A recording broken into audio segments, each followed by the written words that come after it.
Nurfai Kodrina. Saya Amanda Devina Putri. Saya Cinta Dinaya. Saya Selmi Alfiana. Saya Nur Ajija. Kami dari kelompok 1. Nah teman-teman, di video kali ini kita akan belajar cara mudah dan seru untuk cara mengelola keuangan di kalangan para remaja. Yuk mulai perjalanan untuk jadi lebih cerdas finansial sejak dini supaya masa depan lebih cerah. Tonton sampai habis ya.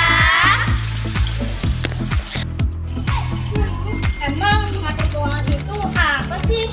Mengatur keuangan adalah kemampuan untuk merencanakan, mengelola, dan juga menggunakan uang dengan bijak supaya uang jajan atau uang bulanan tidak cepat habis dan dapat digunakan sesuai dengan kebutuhan.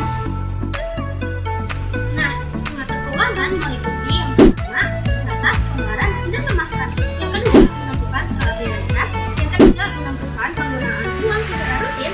Nah, yang keempat adalah melakukan menabung secara rutin.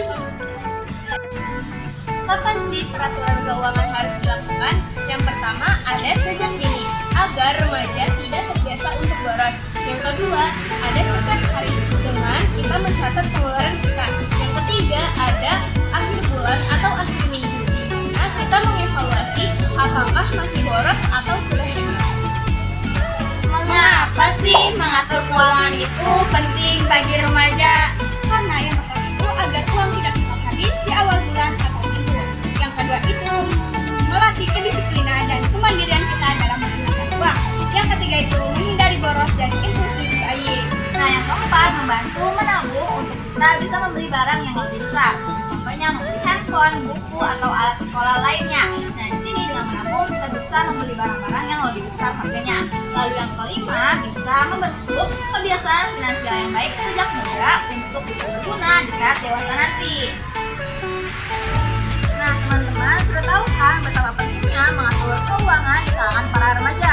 Nah, di sini kita semua memiliki sedikit tips untuk mengatur keuangan. Yang pertama, bisa membedakan keinginan dan kebutuhan. Contohnya, jika kita masih memiliki casing lama yang masih bagus dan layak dipakai, tapi kita sudah tertuju casing yang baru yang lebih lucu, kita bisa menyadari bahwa itu adalah sebuah keinginan, di mana uang tersebut sebaiknya bisa diberikan untuk alat tulis, alat sekolah, atau alat-alat yang lebih dibutuhkan.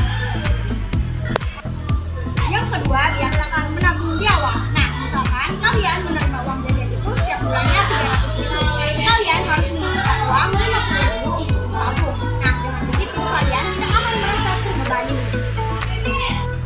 Nah, tips yang ketiga adalah kurangi belanja impulsif. Yang dimana semisal nih kita memiliki keinginan untuk membeli barang yang tidak kita butuhkan.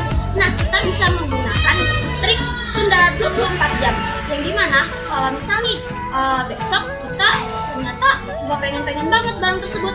Nah, uang dari barang tersebut ini kita bisa gunakan untuk menabung. Nah, yang keempat ada mencari penghasilan tambahan. Bagi kalian yang jago editing video atau foto, kalian bisa membuka jasa editing atau video dengan harga yang terjangkau hingga teman-teman kalian bisa membelinya. Nah, dari situ kalian bisa mendapat penghasilan tambahan tanpa harus meminta pada orang tua. Nah, tips yang kelima adalah menyiapkan dana darurat kecil. Contohnya, kita bisa selalu menyimpan uang sebesar 20.000 sebagai dana darurat kita. Dan ketika kita memiliki barang yang hilang, kita bisa langsung membelinya tanpa harus meminta atau meminjam kepada siapapun.